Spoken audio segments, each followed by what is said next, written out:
Hey everyone, and welcome back. Today we're gonna see how to bypass Gojo'S Infinity.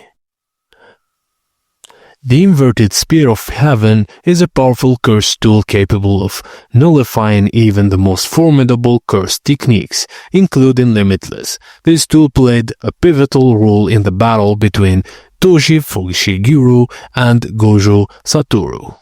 So, upon contact, the weapon immediately cancels any curse technique it touches. It can bypass Gojo'S Infinity, making him vulnerable to attacks.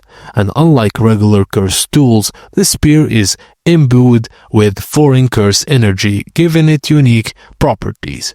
So, Toji Fushiguro, known for his heavenly restriction which grants him extreme physical powers, wielded the Inverted Spear of Heaven during his battle with Gojo. By using the spear, Toji bypassed Infinity and landed direct hits on Gojo. This allowed him to injure Gojo severely and put him in a near-death state. And that's it, guys. Thank you for watching, and please don't forget to like and subscribe for more.